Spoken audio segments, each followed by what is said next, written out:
Ziad Majed, un mot sur ces témoignages accablants, rares, qui ont été publiés hier par Haaretz, puis dans Le Monde ici en France, témoignages de soldats, d'officiers de l'armée israélienne qui assurent qu'ils ont reçu des ordres de tirer à vue lors de distribution d'aide humanitaire. L'armée, et c'est à noter, elle dément. Ces témoignages, ils font grand bruit en Israël. Ils sont de nature, selon vous, à faire changer peut-être lentement les choses, les mentalités?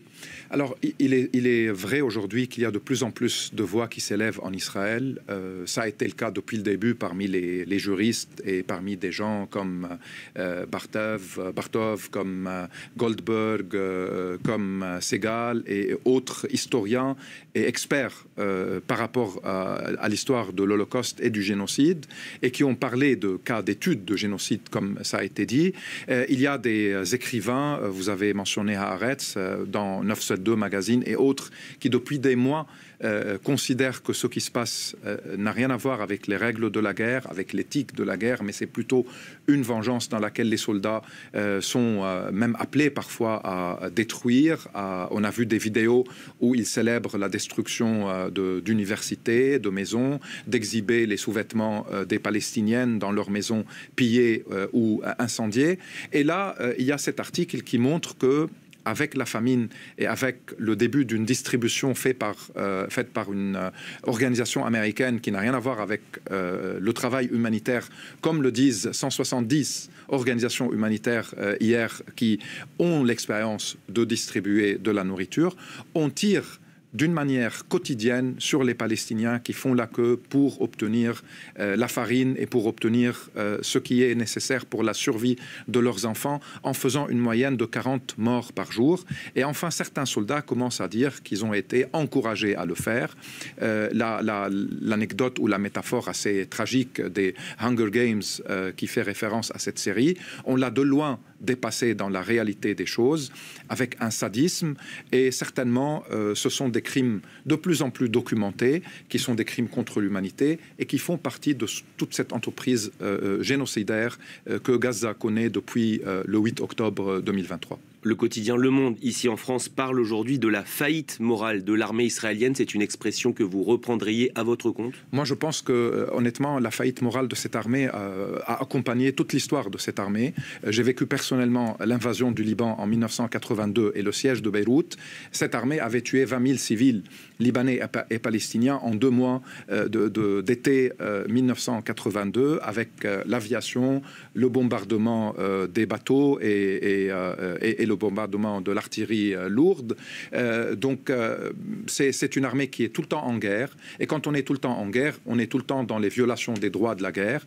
D'autant plus que depuis 1967, cette armée occupe des territoires palestiniens d'une manière illégale, comme le stipule la Cour internationale de justice, comme le stipulent les résolutions onusiennes, notamment 242 de 1967. Et quand on est une armée d'occupation, on est dans une logique d'humiliation des occupés, on est dans une logique coloniale de montrer qu'on est supérieur aux occupés, donc on les maltraite, on les humilie d'une manière quotidienne, on confisque leurs biens, on impose des checkpoints qui les empêchent de circuler librement, et quand il y a des affrontements militaires, on les déshumanise afin de justifier leur meurtre. Donc depuis le début de ce qu'on vit à Gaza, ça fait plus de 18 mois, non, 20 mois maintenant, presque, on est dans cette faillite morale.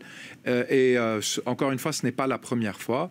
Et toute la logique guerrière sans fin, et toute la logique guerrière avec tant d'impunité et avec tant de complicité, y compris française, y compris européenne, y compris américaine, et quand il n'y a pas de sanctions, bien qu'il y a des déclarations et maintenant de plus en plus des annonces de la part de la France ou d'autres s'agissant des violations des droits humains, s'agissant de la nécessité de respecter le droit international, mais si cela n'est pas suivi par des sanctions, l'impunité crée sa propre culture, qui est en soi une faillite morale, et autorise les armées en question, qu'elles soient israéliennes ou autres, d'aller plus loin dans toute violation, puisqu'il n'y a aucun prix à payer. Mais heureusement, au niveau de la société civile en Europe et ailleurs dans le monde, il y a de plus en plus de mobilisation et il y a de plus en plus de plaintes qui sont aujourd'hui contre des soldats, par exemple, franco-israéliens, qui sont accusés de crimes de guerre et de crimes contre l'humanité.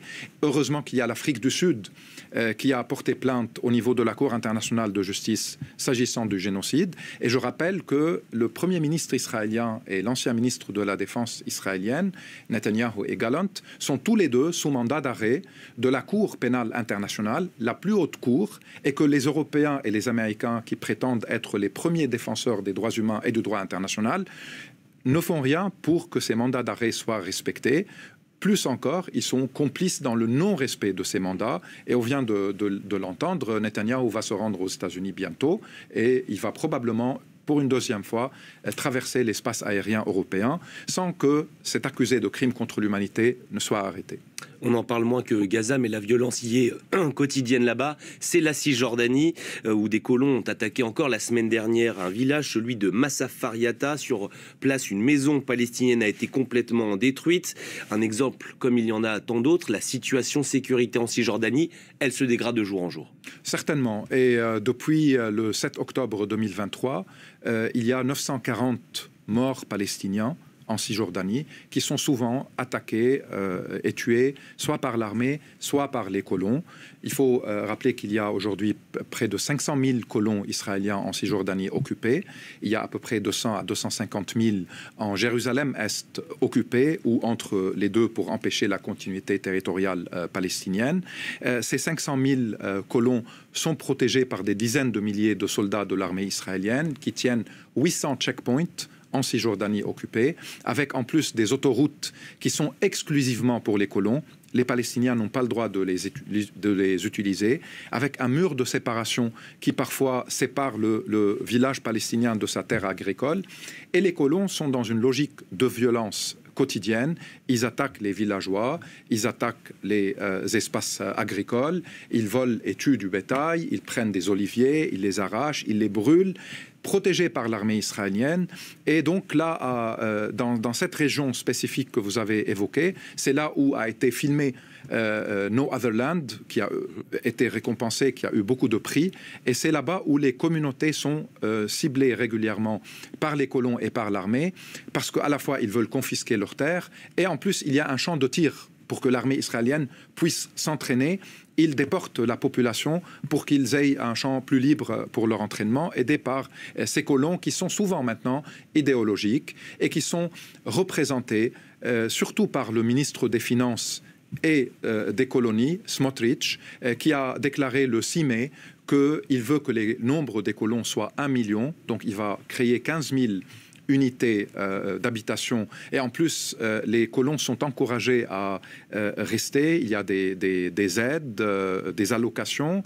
Et plus ils font d'enfants, plus ils reçoivent des allocations. Donc c'est une guerre aussi démographique. Et il a dit qu'il veut que cela soit la mort du projet d'un État palestinien en modifiant la démographie avec tout le logiciel politique de la droite et de l'extrême droite israélienne qui évoque le transfert des Palestiniens vers la Jordanie ou tout simplement le nettoyage ethnique qu'on voit depuis des années maintenant en Cisjordanie. La communauté internationale, on la sent particulièrement inaudible sur ce dossier. Aujourd'hui, personne n'a de prise sur Benjamin Netanyahou, même pas Donald Trump. Même pas Donald Trump, bien qu'il y a exactement un an, la Cour internationale de justice, suite à une demande de plusieurs pays, a donné son avis sur l'illégalité de l'occupation et de toutes ces pratiques en Cisjordanie. Je vous signale que l'organisation israélienne B'Tselem, qui travaille sur les questions des droits humains et qui documente tout ce qui se passe en Cisjordanie, considère qu'Israël a construit un système d'apartheid en Cisjordanie. Cela a été suivi également par Amnesty International, Human Rights Watch, qui ont publié des études sur pourquoi ils peuvent, en tant que juristes de ces deux organisations, qualifier le système d'occupation israélienne d'apartheid, parce qu'il fait une séparation au niveau de l'espace, parce que ce n'est pas la même loi qui est une loi d'occupation militaire qui gère les Palestiniens et des lois civiles reliées à Israël pour les colons, parce qu'on ne peut pas utiliser les mêmes moyens de transport, parce que l'occupation impose aux Palestiniens une série de lois s'agissant de leur mobilité, parce que les checkpoints rendent la continuité territoriale palestinienne impossible. C'est toute l'idée d'ailleurs de ne pas permettre la construction d'un État, bien que les accords d'Oslo devaient gérer ce territoire entre zone A, B, C dans une période de 5 ans, pour après pouvoir évoquer la fin de la colonisation ou négocier au moins cela et le début de la construction étatique palestinienne. Donc en Cisjordanie, qui est une obsession israélienne depuis très longtemps, bien avant ce gouvernement-là, c'est d'encourager la colonisation, qui est, selon le droit international, un crime contre l'humanité, de la protéger, de la financer et de pousser les Palestiniens au départ pour tenter d'annexer la Cisjordanie occupée. Sur le plan politique, à l'international, beaucoup appellent, notamment en France, à une réforme de l'autorité palestinienne. Elle est souhaitable, elle est nécessaire, vitale, selon vous ? Quel est le problème aujourd'hui de ce leader qui est affaibli physiquement, politiquement ? L'autorité palestinienne est presque inexistante aujourd'hui. Non seulement elle est affaiblie et que Mahmoud Abbas est d'un certain âge, qui n'arrive plus à remplir ses fonctions. Et il ne veut pas passer le flambeau, on a l'impression. Il prétend qu'il est impossible, ce qui est vrai par ailleurs, d'organiser des élections. Mais il y a eu dans le temps des possibilités de les organiser et ce n'a pas été respecté. Il est aujourd'hui hors jeu. Il n'arrive pas à sortir de Ramallah, puisque toute la zone A, qui devait être la zone où l'autorité palestinienne commence à exercer son pouvoir, est aujourd'hui occupée de nouveau par les Israéliens. On est passé, lors des accords d'Oslo en 93, d'à peu près 180 à 200 000 colons à 500 000 aujourd'hui. N'en parlons pas de Jérusalem-Est. Et donc, l'autorité palestinienne a perdu sa crédibilité et a perdu son rôle. Mais en même temps, c'est à cause de l'occupation que cette autorité est tellement affaiblie. C'est à cause de l'occupation et de la colonisation que même si on la réforme aujourd'hui, sur le terrain, est-ce que cela va pousser l'armée israélienne à se retirer? Est-ce que cela va pousser les colons à se retirer? Je ne pense pas. Je pense que la communauté internationale et certains pays, même si il faut réformer cette autorité et même si il faut avoir des élections, organiser des élections palestiniennes, et même si il est temps de voir émerger une nouvelle élite politique palestinienne, mais cela n'a aucun rapport avec l'occupation, avec la colonisation, avec la violation du droit international, avec le génocide, avec tous les crimes qui sont commis. Et pour la communauté internationale, c'est une façon aussi de ne pas se prononcer clairement sur les violations pour parler de la réforme de l'autorité palestinienne, qui est nécessaire, mais qui n'est pas le cœur du sujet. Et quand il y avait un représentant légitime du peuple palestinien qui s'appelle Yasser Arafat, les Israéliens ont tout fait pour l'écarter, voire l'assiéger à Ramallah jusqu'à sa mort, et continuer à dire durant son temps qu'on n'a pas de partenaire palestinien. Et ça continue depuis. On était en 2004 quand il est mort, on est aujourd'hui en 2025 avec une occupation qui se poursuit et avec une complicité internationale, pour le dire comme ça. Merci beaucoup, Ziad Majed, c'est moi qui vous remercie d'avoir accepté l'invitation de France 24 ce midi, et bonne journée.